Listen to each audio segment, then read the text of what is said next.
Bienvenidos a una nueva rueda de prensa aquí en Sitges, ya en las jornadas, digamos, cotidianas del festival que empezamos hoy, y con una película que nos hace mucha ilusión tener en Sitges, una película de Carlos Bermud, Mantícora, que hoy se ofrece en la sección oficial, fuera de competición, y que tenemos aquí para presentar al equipo de la película. Tengo a Zoe Stein, actriz. Buenas, bienvenida a Sitges. Hola, estoy muy contenta de estar aquí. A Carlos Bermud, director de la película, que ya además es un hombre de la casa, es decir, que incluso como espectador. Sobre todo, más como espectador, de hecho. Y como que has presentado la Lemon Flash, sí. Una película muy comentada y muy mítica en Sitges. Muy feliz de estar aquí, muchas gracias. Bienvenido. Gracias. Y la abuela del año pasado, ¿verdad? Exacto, como guionista. Magical Girl también. Es otra que tuve. Ya has estado, vamos, has puesto todas. Muy buenas. Todas menos quien te cantará. Sí, mira, ahora me pena por haberlo hecho completo, ¿ves? Podríamos haberlo tenido, pero... Nacho Sánchez, actor, bienvenido. Muchas gracias. Alex Lafuente, productor, también con gran relación con nosotros. Gracias por la confianza y por haber hecho posible también que Mantícora esté aquí en Sitges, nos hace mucha ilusión. Un placer. Y Pedro Hernández, productor, que también me hace mucha ilusión tener una película tuya. Claro que sí, veníamos luchando por conseguirlo y... Hemos conseguido. Muchas gracias a vosotros por... Gracias, Pedro. Pues nada, comenzamos la rueda de prensa. ¿Quién la ha visto ahora mismo, justo ahora? ¿Quién sale de verla ahora mismo? Ostras, todo el mundo, mucha gente. Obligan a la gente a preguntar. Venga, pregunta ahí sobre los pedófilos. Bueno, A él no le hace falta. La primera. Bueno, felicidades por la peli. Gracias. Una pregunta para ti, Carlos. Y es si nos puedes hablar un poco como guionista, el peso que tú le das a lo que sugieres pero no acabas de mostrar de una manera evidente, que es un elemento muy presente en tus pelis. Lo dejaste, yo creo, bastante claro en Magical Girl, ¿no? Que hay toda una serie de subtramas y de elementos que tú no muestras, o sea, quizás das pistas o sugieres, pero el espectador no sabe lo que pasa ni sabe lo que hay. Y luego, de alguna manera, lo acabas destapando, pero incluso sin acabar de destaparlo del todo. Entonces, como guionista, ¿cómo manejas ese recurso? La omisión de información o la elipsis, bueno, la elipsis es una omisión de información temporal que utilizo en los guiones a veces utilizo una omisión de información espacial, la puerta del lagarto negro, no sabe lo que hay al otro lado, en este caso una omisión de información multiespacial, porque sucede en otra dimensión, que es la dimensión de lo virtual. Entonces sí, lo que queda fuera de campo me interesa sobre todo porque creo que nos permite fantasear, ¿no? Y es una apelación directa al espectador. Hay espectadores que la omisión de información o el misterio les incomoda, y hay espectadores en los que yo me encuentro que la omisión de información me interpela de tal manera que no es que me obligue, pero me invita a la fantasía, ¿no? Entonces yo creo que esa invitación a la fantasía, que es la omisión de la información que utilizo a través de elipsis o posicionar la acción en otro lugar que tú no ves, a través de una mirada como la de Mantícora que no percibes, pues me parece siempre interesante porque me parece sugerente y misteriosa, y es un poco lo que a mí me gusta, lo que me interesa. Lo que hay detrás de la puerta del lagarto negro es lo que sucede en la cabeza del espectador, es la puerta a la cabeza del espectador, por lo tanto es irrelevante que yo lo sepa o no lo sepa, ¿no? O sea, hay veces que sí es verdad que lo sabes y lo omites, y otras veces que no lo sabes y precisamente invitas y haces un pacto con el espectador, le lanzas un pañuelo, yo no sé qué coño es, un guay, con moco, toma un pañuelo. No, le lanzas una invitación directa, en plan de, ¿quieres jugar a este juego? Hay espectadores que te dicen, de hecho hay espectadores que lo pasaban muy mal con lo de la puerta del lagarto negro, y hay gente que me pregunta, ¿pero qué hay detrás de la puerta del lagarto negro? Y yo, no lo sé, es como una cosa, como sugerente, tal misterio. Y claro, hay gente que como no lo sabía se quedaban como, pero digo, ¿pero no te parece como que puede pasar cosas misteriosas, oscuras, tal? No sé, pues que se ha caído, no sé, como, ¿cómo va a ser que se ha caído? Depende mucho del espectador, y en ese sentido es un pacto con el espectador, claro. Estaba comentando con Nacho que creo que es su primer gran protagonista en cine. Quería preguntarte si tú sientes que esta es una oportunidad y si el entrar en la mente de esta persona, no sé si decir en una mente un poco confusa, te supuso un ejercicio especial. No sé, si digo que no, a lo mejor quedo demasiado perturbado, pero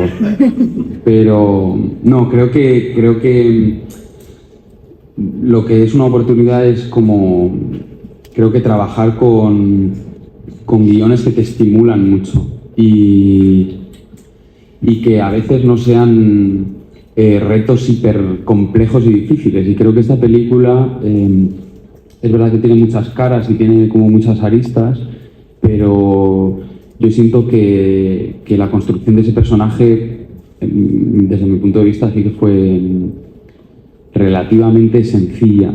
Y digo sencilla a la hora de construir la relación con el personaje de Diana, lo que le ocurre al personaje, ¿no? Como que el guión ya me está dando una estructura que me facilitaba un montón. Y sí, yo creo que tengo cosas en común con el personaje, que quizá por eso sentí como esa conexión con él, porque bueno, creo que también me cuesta a veces comunicarme, a veces también me siento solo, yo qué sé.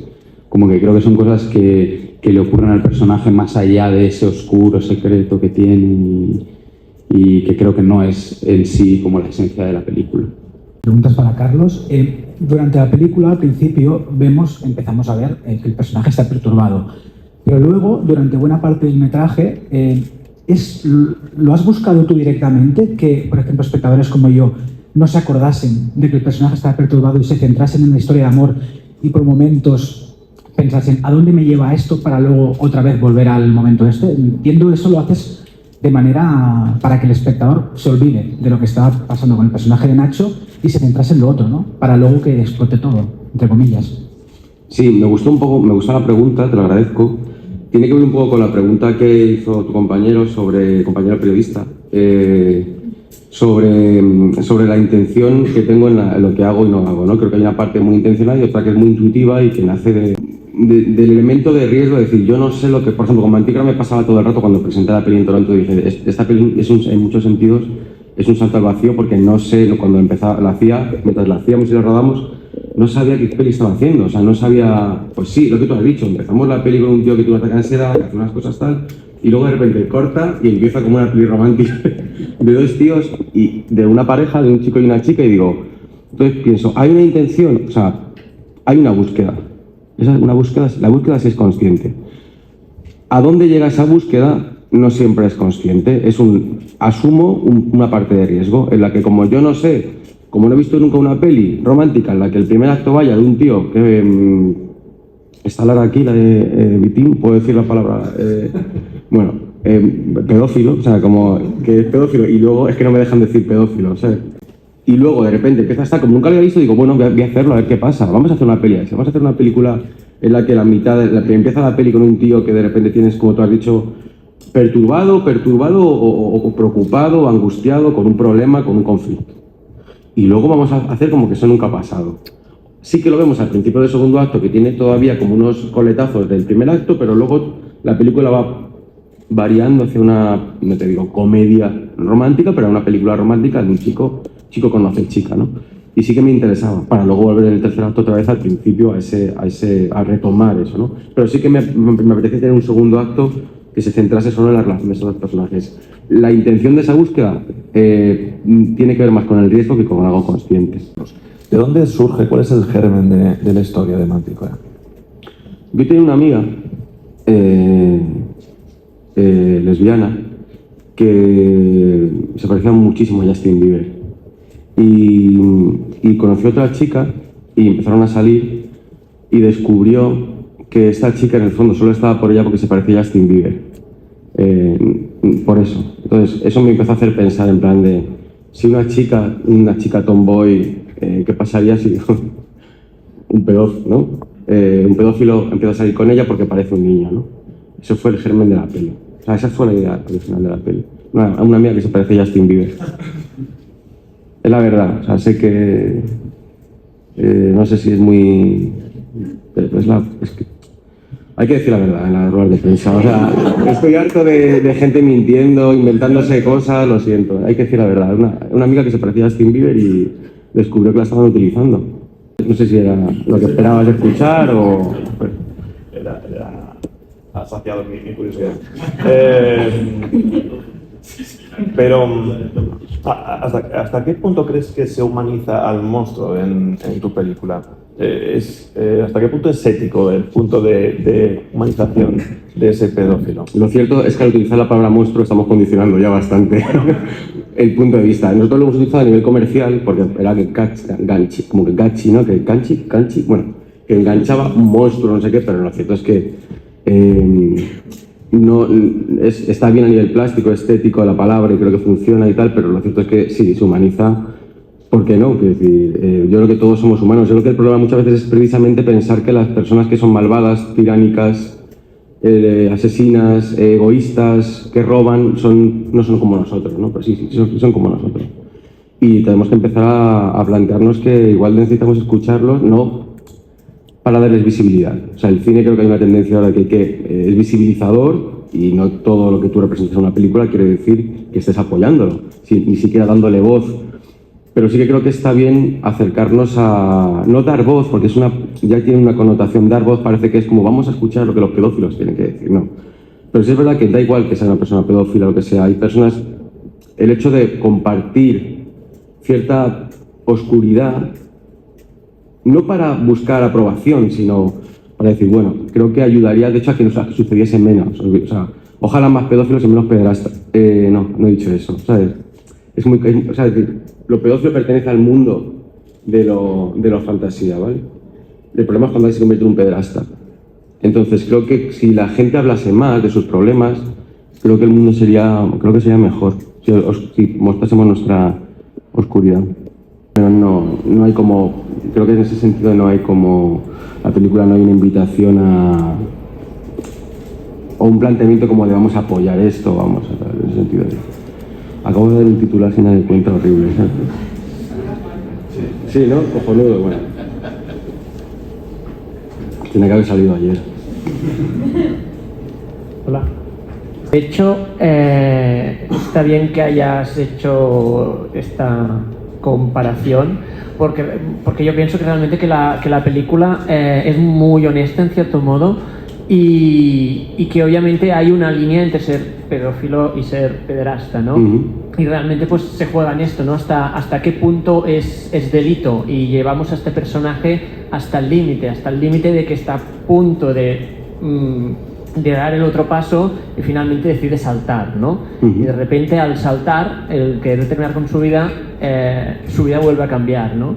Y aquí me lleva un poco a la pregunta que quería hacer, que es el de Zoe, porque en el personaje de Diana, porque todo el rato estamos con él, por lo tanto estamos viendo toda esta evolución y todo este conflicto interno que está teniendo, pero también pienso que la coprotagonista tiene una profundidad muy profunda, ¿no? Quiero decir de que realmente se habla muy poco y es muy sutil y no vemos nunca, por ejemplo, lo que sería su padre, pero la relación que tiene ella con su padre, digamos de que es mucho más profundo de lo que realmente a priori nos podemos llegar a pensar, y por eso al final ella decide hacer este cambio, ¿no?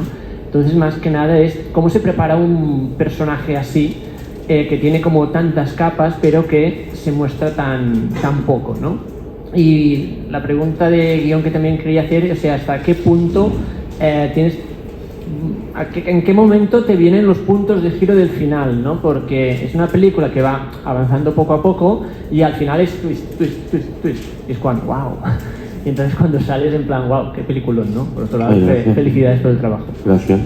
La verdad es que yo trabajo desde la intuición y con Carlos también fue muy fácil porque al tener un guión tan brillante, es como que te sientes muy segura al poder representar un personaje aunque sea con muchas capas. Es decir, que a veces es más dejarse llevar en el momento, tienes la secuencia y ya con eso trabajas allí y te sientes, vas creando el personaje poco a poco, de alguna manera, o es la manera en la que lo hice yo en esta película.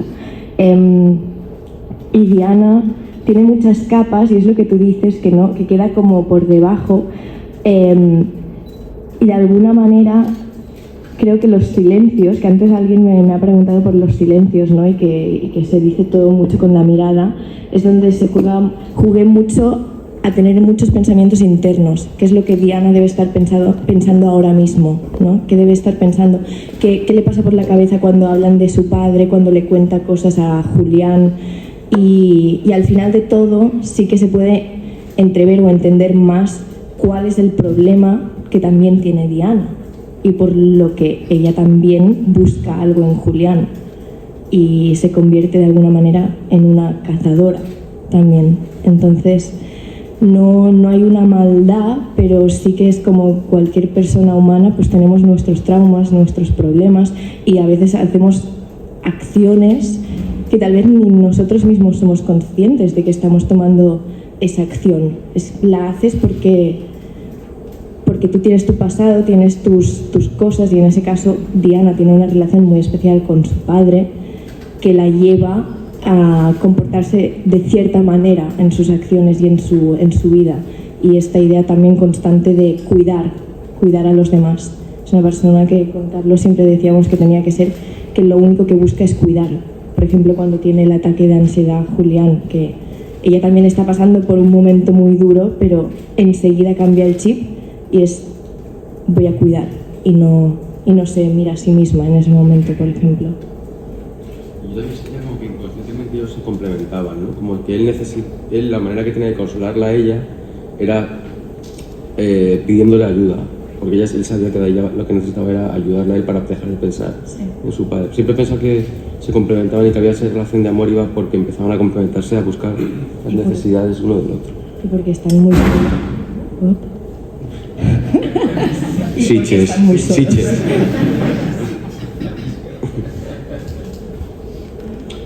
¿Cuál era la otra pregunta? Perdona. Me has hecho una, ¿no? Me has hecho una pregunta. Los twists de... Los giros finales. Muchas veces los giros aparecen al principio, en la primera versión ya existen por la propia estructura de la película y luego van apareciendo porque los vas necesitando muchas veces, que hace que Julián salte, ¿no? Un dibujo de él con un cuerpo de tigre, eso es una mantícora, pero no sale la película no se llama así por eso, o sea, nace antes lo de los videojuegos, la figura de la mantícora. Entonces todos los elementos muchas veces los guionistas los tenemos como en una nube y de repente los vas cogiendo y dices, mira esto, la mantícora, tal, claro, porque él dijo, pues voy a poner que al principio de la peli él diga que de pequeño quería ser un tigre para que el niño lo piense, haga un dibujo, él lo vea, salte, se dé cuenta de que él es un monstruo. Entonces, el proceso de escritura en el fondo es puramente artesanal, o sea, hay una parte intuitiva y una parte de sentarte a escribir, y cuanto más escribes vas apuntando y las tienes cosas y las vas usando porque necesitas que, muchas veces porque tienes una necesidad de que el guión avance en la dirección que tú quieres, y otras veces porque vas descubriendo casi de manera mágica, intuitiva, hacia dónde va el guión solo, si lo dejas como siempre eres tú, ¿no? Pero hay veces que eres más consciente y más controlador, que necesitas recursos, si encima esos recursos tienen un eco en la película en algún momento mejor, y luego otros pues simplemente es como que te van llevando a un lugar que a lo mejor, por ejemplo, al final justo coincide, él cae tal, entonces al caer él se queda tal, pero ya tiene un padre, ¿no? Vale, pues entonces el padre, él pues va a ser el padre, o sea, esas son cosas que... Es que el proceso de escritura en el fondo es bastante aburrido, porque es estar todo el día contigo ahí con tus historias y apuntando cosas, entonces sí, nacen del trabajo, o sea, de cosas que tienes. Sí. Me parece que en un año en el que se está hablando mucho de la buena cosecha del cine español y que estamos viendo muchas grandes películas españolas, creo que esta es una de las mejores y para mí quizá una de las, si no la mejor de este año del cine español. Gracias, hombre, joder, ahí está, además este año, ¿sabes? Sí. Tiene mucho, vale más, ¿sabes? Que otros. Precisamente por eso se ha seguido con mucha expectativa un poco antes la peripecia festivalera de esta película, cuando íbamos viendo cómo algunos festivales se rumoreaba que podía estar y finalmente no estaba. Entonces, me llama la atención el hecho de que haya participado, se ha estado en Toronto, que es un festival no competitivo, y ahora esté en Sitges también fuera de competición, cuando es una película que creo que todos pensamos y creemos que puede optar perfectamente a ganar este festival.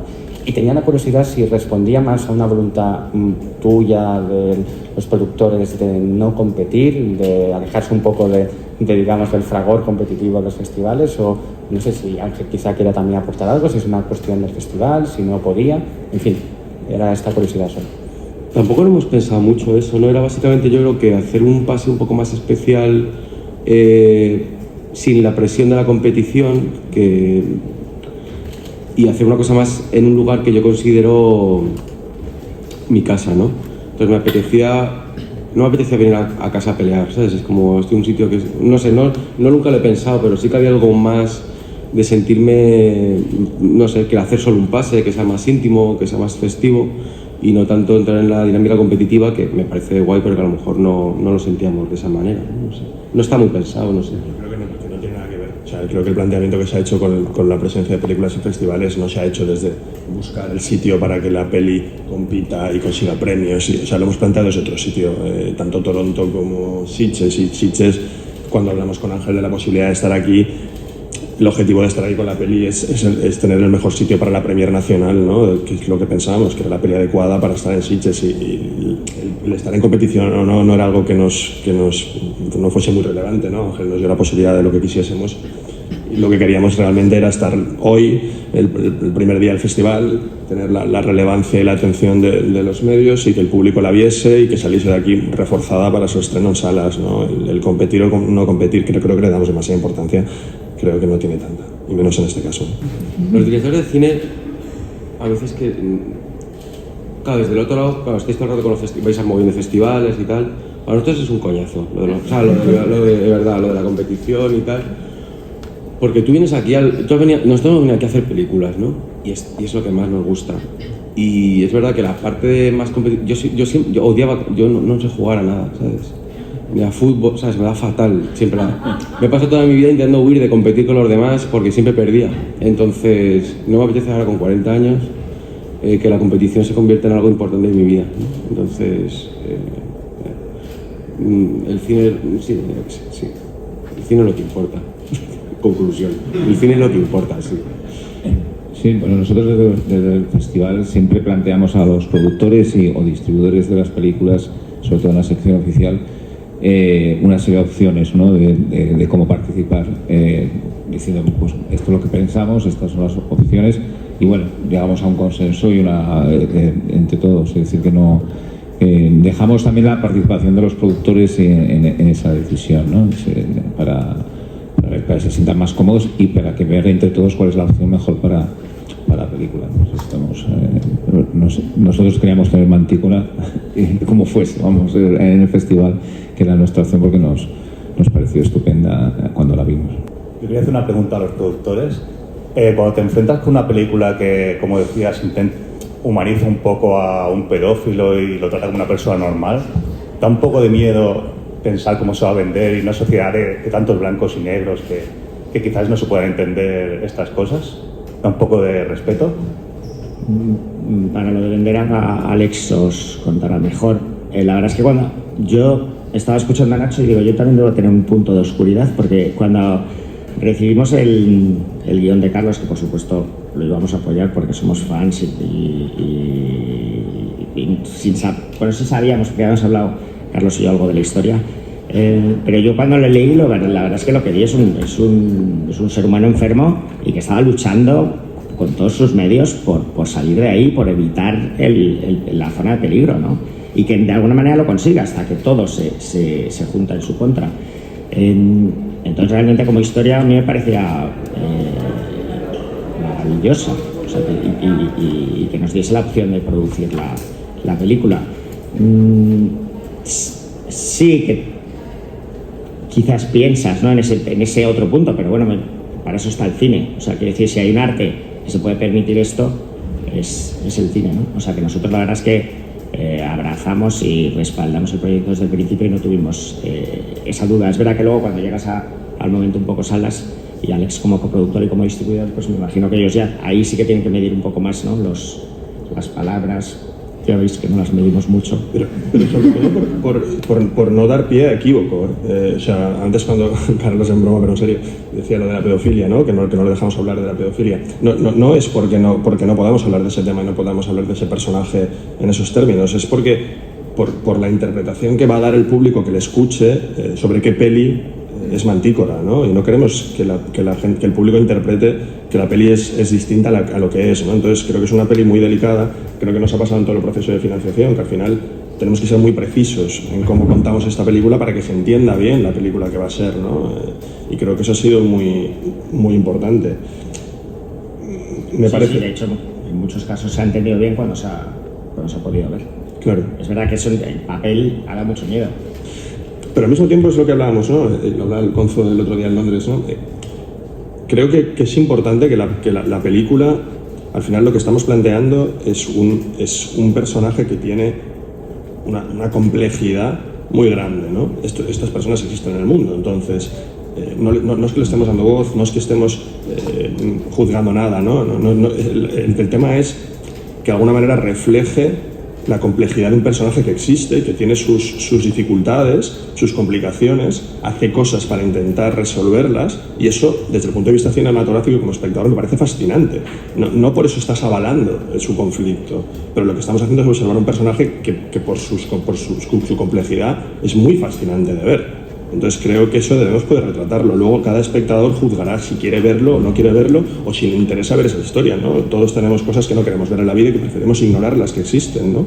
Como espectador es tu opción, pero creo que como productores, creadores, podemos contar estos personajes, estas historias, ¿no? Desde el punto de vista de venta, bueno, yo creo que lo importante es que seamos precisos y que la expliquemos bien para que el espectador sepa la película que va a ver y no tenga el prejuicio de no verla porque habla sobre un tema que es complejo.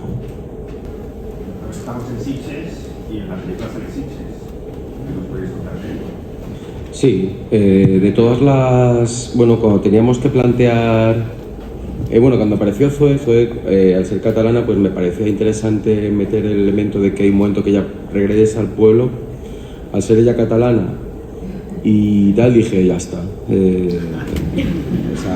Muy bien en Sitges, ¿no? Si es uno de mis lugares favoritos del mundo. Y por eso fue lo de Sitges, ¿no? Porque era como pues, también un homenaje a Sitges, ¿no? Como ciudad, o sea, bueno, su pueblo, y como lo que representa para mí y el cariño que le tengo, ¿no? En lo que es el Calípolis, ¿no? Calípolis, sí. El Meliá era muy caro. No, ¿por qué fue lo del Meliá? No, ¿por qué no? ¿Hay alguien del Meliá aquí ahora mismo? No, pero no, sí, es el Calípolis, el Meliá no recuerdo por qué no, pero sí que lo tanteamos en algún momento. También es un homenaje que es donde se hacía antes de que el Meliá existiera, claro, la sede del festival. Sí, no, Calípolis, parece a... Es que no, de verdad que no me acuerdo lo de por qué no vinimos al Meliá, o sea, no, eso era de producción, o sea, no... Carlos, también me acuerdo que tuvimos maquetas aquí también, el corto, excelente corto, en una sesión maravillosa en el auditorio, de mis cortos favoritos ever. Gracias. Después de 13 años vuelvo al auditorio y nunca había puesto una película en el auditorio. Sí, mira, tenemos... Y yo creo que me voy a inventar algo el año que viene para poner quién te cantará, en una retrospectiva o algo para que esté todo completo, ¿no? Joder, sería guay. Sí, en el Prado, en el Retiro nunca voy a poner nada. Pues mira, en el Retiro. Sí. Bueno, pues muchas gracias a todos. Muchas gracias, de verdad. Disfrutar de Sitges y esta noche Mantícora en el auditorio. Gracias a vosotros.